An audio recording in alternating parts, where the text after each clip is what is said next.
Hare Rama, Rama Rama, Hare Hare.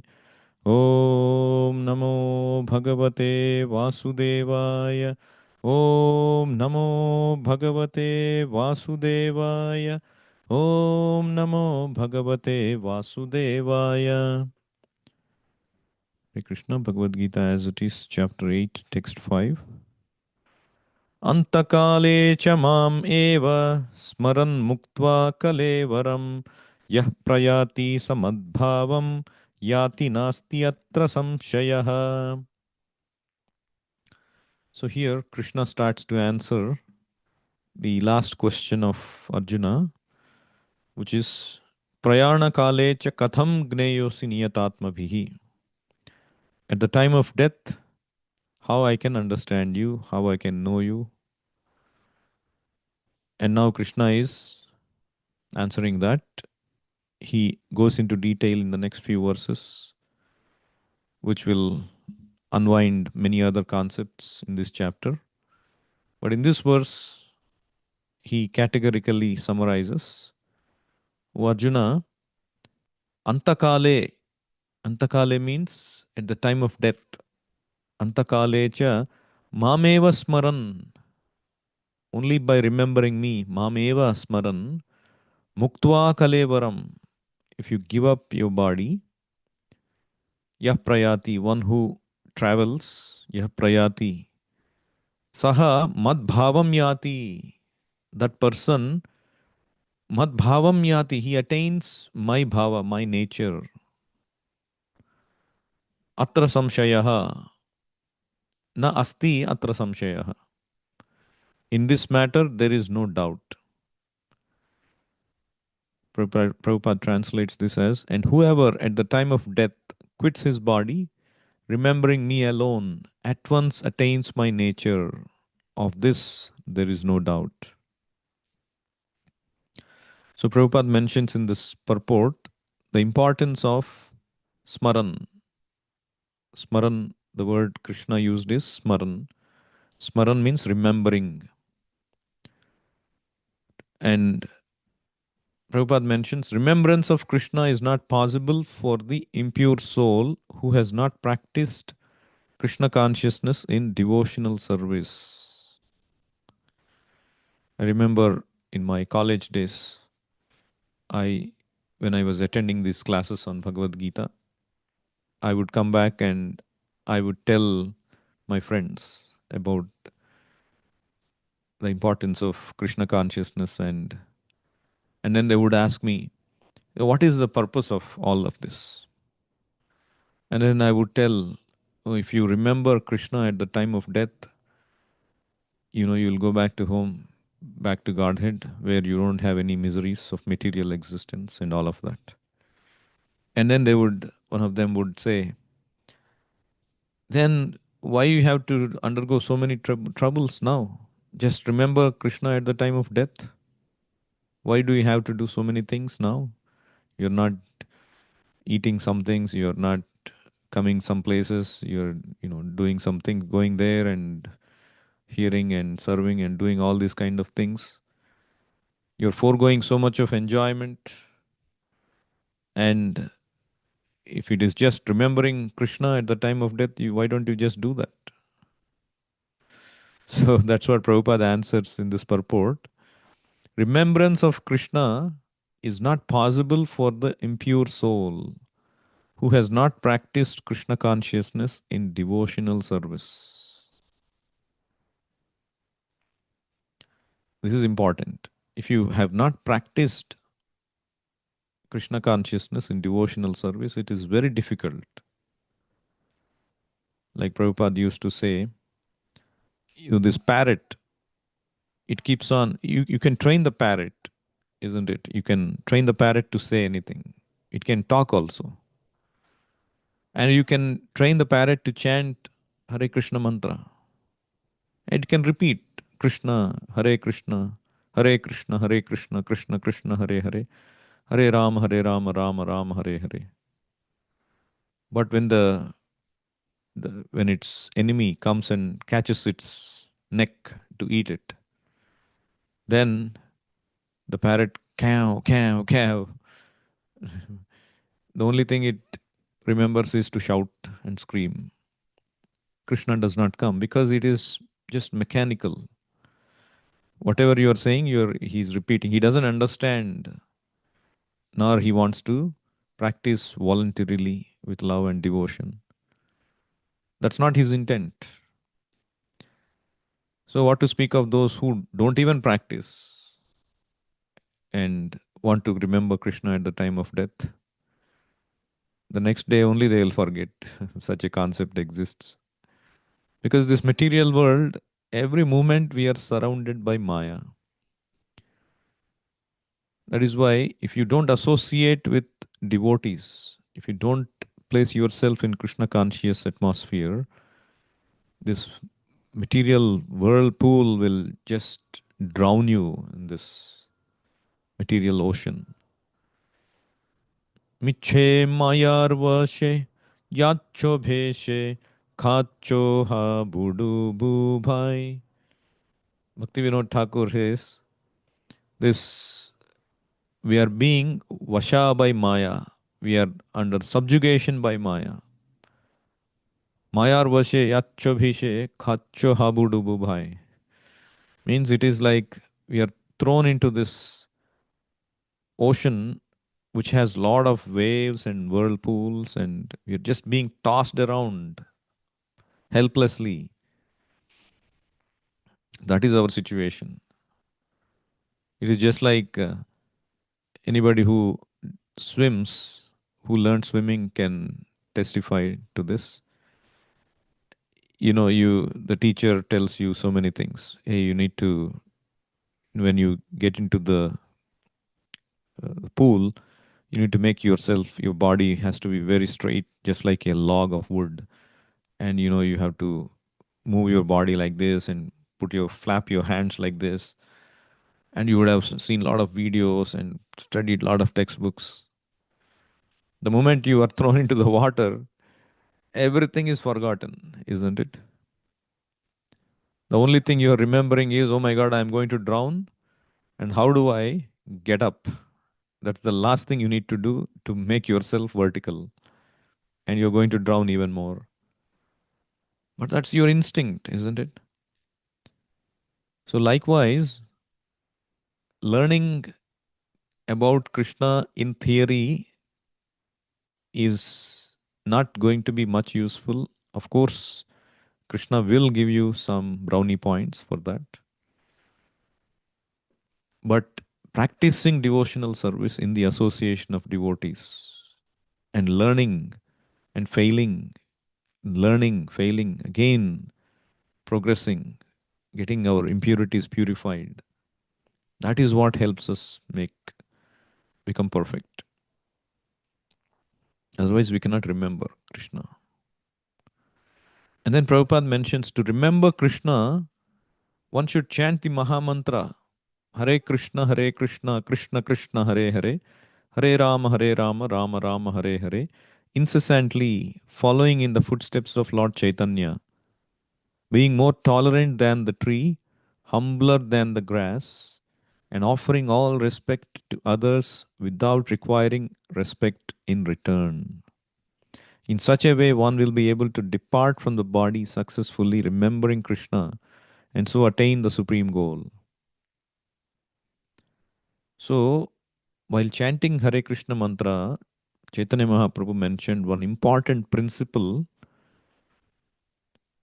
to remember, to follow, if we have to make that chanting successful. What is that? Trunadapi sunichena tarorapi sahishnuna amaninam manadena kirtaniya sada harihi. So one should remember three things. If you want to successfully chant Hare Krishna mantra always. What are those three things? Trunadapi sunichena. One should become humbler than a blade of grass. One should consider oneself very humble. What is my position in this world? Why do I become puffed up? Why do I think I am such a great personality, that everybody should be respecting me. I deserve respect. I command respect. Hey, I'm from such and such family. I'm such and such background. I have such and such ability. You have to respect me. Hey, how dare you don't notice me? So the whole life we are going on that ego trip by which we consider ourselves this body. Whereas in reality, this is bestowed upon us by Krishna because of our past pious activities. So one should come out of that ego trip, become humbler, that just like the grass. Grass is the lowest position. Everybody is trampling on the grass. Of course, it doesn't mean that one should not do one's duty. If one is in the duty of a judge, for example, or a police, okay, you come and trample me, I will not protest. No, this is not about not doing duty. It is about the mentality when you do your duty that, okay, I've been given the duty by Krishna, I'll do to the best of my ability, but I know that by myself I don't have any qualification. By Krishna's given qualification, I have been placed in this duty, let me do to the best of my ability. By myself, I am just like the grass. But Krishna has raised me and bestowed me this. So, how much grateful I should be. So, uh, humility does not mean compromise of duty. A king should not become humble and let anybody do everything. A police or a judge should not tolerate any wrongs done by somebody. So, duty is different, humility is different. So, similarly, tarorapi sahishnuna, one should become tolerant than a tree. Tolerance is very important because there are so many things in life that every day that will come and affect you. For every small thing, if you don't learn tolerance, your whole life, your mind will be completely filled with all these things. So, let's say somebody is going in front of your car. They're not going fast, very slow, and there is no way you can get out of the other lane. There's only one lane, for example. Oh, you become so restless. Oh man, this guy is like irritating, and you start to honk like anything. And then that person in the front is anxious, and then finally the lane gets into two lanes, and then you go and look at him in his face and express your disgust. And then you find that he is an old man struggling to even hold the steering, and or maybe they are undergoing some anxiety that we don't know. So like that, every small thing, if we cannot tolerate, then it occupies our mental space, and we cannot focus on what is important for us. Like you're going to your office for an important presentation, and then you're going and somebody suddenly comes into your lane, cuts, and then you're almost about to hit, and then he again zooms past, and then you become so upset, and then you start to chase him. Then he's going so fast, you start to chase, and you completely forget that you have to go to office, and you take complete detour and lose your precious time, and then realize and come, and that moment is gone. So by not being able to tolerate, you're losing the mission for which you started out from your house. Similarly, by not being able to tolerate all these things that come our way in our mission of going back to Godhead, we'll not be able to focus on the real mission. Of course, one might again say, So this tolerance, does it mean that if somebody is creating trouble, I should just tolerate and not do anything about it? No. As I said, duty should not be forgotten. If it is my duty, I should do something about it. Even if I am not the police, I should report it to the police. That's my duty. Or what is the protocol according to the state, according to the family, according to the situation, according to the company laws? You should do the duty and leave it for Krishna. Whether the action is taken or not, it is not in your hands. I've done my duty. And on top of it, if it still happens, you tolerate. But tolerance should not be exhibited against a Vaishnava. Like how Chaitanya Mahaprabhu could not tolerate Nityananda Prabhu being insulted and attacked. Chaitanya Mahaprabhu only told this shloka, you tolerate. That is for oneself. After having done the duty, you tolerate. But if it is being done for others, somebody is blaspheming a Vaishnava or attacking, one should not tolerate that. One should become angry and do what it takes to stop that from happening.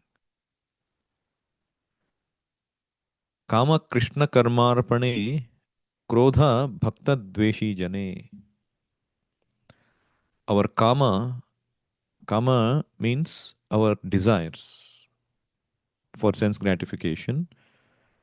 That kama, instead of our own sense gratification, it should be dovetailed for Krishna's gratification, Krishna's happiness. So, same kama, but for a different purpose. Similarly, krodha, instead of becoming angry when I am disturbed, you should tolerate that. But that anger should be used when another Vaishnava or the Guru or God is blasphemed. Krodha bhakta dveshi jane. So, like that, tolerance should be understood appropriately. So, the third principle Chaitanya Mahaprabhu gave in this shloka, Trunadapi Sunichyana, one should become humbler than the grass, tolerant than a tree, just like the tree tolerates all the weather elements. Even if it is cut down, it doesn't protest. And finally, Amanina Manadena. Even when you are not respected, when you are not recognized, you just give respect to others. Amanina Manadena. Manadena. You respect everyone. You will not have any enemy in this world. Your mind will be peaceful. You can sleep happily in this world every night, which is what is needed for you. If your mind is agitated, always disturbed, how can you focus on Krishna? You'll be focusing on that agitation, that problem. Of course, chanting on Krishna more and more will help you come out of that anxiety. But in order to chant more effectively, one should remember these three principles. Become humbler than the blade of grass, more tolerant than a tree, and give respect to others even if you are not respected. Not with a vengeance. Hey, he insulted me. I'll remember this for life. Like I've seen a news recently. There was this get together. Nowadays, these get togethers are becoming more famous, like 20-year get together, 30-year get togethers of the colleges and all that. Or even school children, the school friends meeting after like 30, 40, 50 years. So there was this 50-year get together and they all met. And then suddenly one friend attacked the other friend to the extent that there was, he was bleeding and he had to be addressed. He had to be taken to hospital and all that. So violently he was attacked. And then they found out the reason why he attacked because way back in school, the other guy did something for which he could not retort. And that vengeance has been growing in his mind. And when even in the get together, he could not forget that Jesse. He was carrying that for so long, and it has become so huge in his mind. Definitely occupied so much space in his mind, even in his subconscious mind. So, if you carry all these things, you'll not be able to focus on what is important in your life. So, all of these things should be tolerated. So, Prabhupada in 1977, he gave his own example how to pass away from this world. He taught by his own example to leave the world in pure consciousness, Krishna consciousness. He retired to Vrindavan and surrounded himself with devotees who were chanting, who were reading to him from Krishna conscious literature. And the holy place itself was conducive.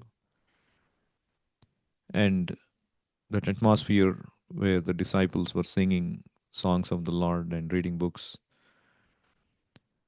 So Prabhupada passed away. He left this world in that way, showing us how eventually we have to prepare for it, prepare for that final test. Whatever we do in life, it is tested at the time of death. Bhajan karo, sadhan karo, marte jaan le hoy. Whether you do bhajana, sadhana, it will be tested at the time of death.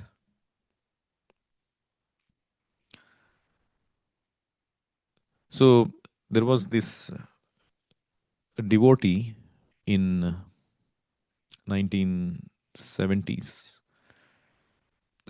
How she became devotee was she was looking for various spiritual things, and she could not get the right answers that she was looking for in various religions. And finally, she went to a um, Sunday feast in one of the temples or ISKCON temples, and then she never returned. Meaning, she just stuck to that path, read the books, and became initiated. And then she also married another Krishna conscious person, and they moved to one place where they wanted to continue their life, Krishna conscious life, and all that. And then they wanted to have a child. So she got pregnant. And then, unfortunately, this child, he was born very premature. At the fifth month itself, that he had to be delivered because of some issue. And then he was delivered, and they put him in incubator, and they said it's very, the chances of survival are very slim. But then she was very determined. She started to come, and she, in those days, in 80, this was 85, and they were open to her coming to the place, and she put some speakers inside the incubator where Prabhupada's chanting was going on. The husband was doing all of that. And then she would come every day. She would place Krishna's pictures inside the incubator so that when the baby opens his eyes, he would see that Krishna's picture, and he would always hear Prabhupada's chanting going on. And then she would preach to the people that, oh, this is, God's names and very good for the spirit soul. And she even named the boy spiritual name Nitai Prana. Nitai Prana means Chaitanya Mahaprabhu, who is the life and soul of Nityananda Prabhu. So, and then she was doing all this, and suddenly they said, this boy had to be operated. This, abdomen was bulging and all that. And then it's a very difficult operation. They took him inside, and even in the operation theater, she convinced them that this Hare Krishna chanting must be going on, and somehow they got convinced. See, these kind of things were possible in the 80s, not anymore probably. And then miraculously, that operation became successful. And they came out and said, "Oh, this operation became successful. Maybe we should try this Hare Krishna chanting for every patient." So, like that. And then, but still, he was not out of danger. He was still in that incubator, and he was struggling. But she continued to come, and every day she would come and read. She would sing and she would chant. She would preach to the people. And so one day she went home, and suddenly they called her saying that, we can see that some inflammation has happened, some lung infection, and all of that. And then he was rushed to the hospital, and they said, suddenly the things have become so worse that the chances of survival are very slim. And while they continued to address him and try to take him out of danger, and she was continuing to chant, and the tape was going on, and finally that heartbeat monitor was coming down and down and down, and finally it became still, and then they declared that the boy is now dead. And then she, instead of breaking down, she was strong. The boy was placed in her hands, tears were pouring from her eyes, and then she was preaching to them how this is the moment that everybody should work for. At the time of death, she was praying that, my dear boy, don't think that you are the son of such and such woman, such and such man. You should think that you are eternal servant of Krishna, and hopefully by hearing Krishna's names, Krishna has taken you back to where you originally belong. So like that, she was praying, and people around were crying, looking at her. She was trying to suppress her tears so that the soul will not become affectionate for her and become more Krishna conscious. And so they performed the final rites, and she came back and gave that prasadam, that the feast that was conducted for him, and all of that. And this article was published in Back to Godhead magazine, explaining how a devotee understands this and tries to do his best for anybody who is passing away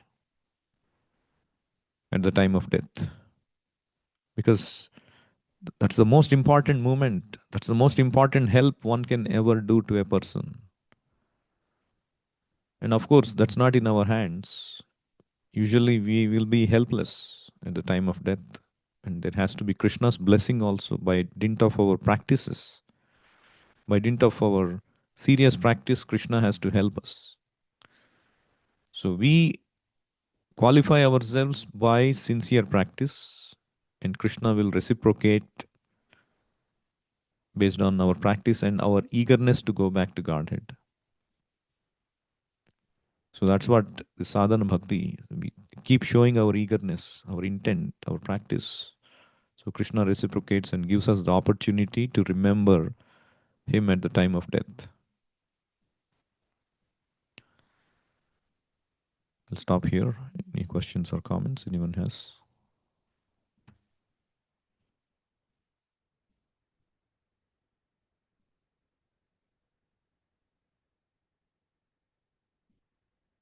Bhagavad Gita as it is ki jai, Srila Prabhupada ki jai, Nitai Gaur Premanande, Hari Hari Bol, Hare Krishna.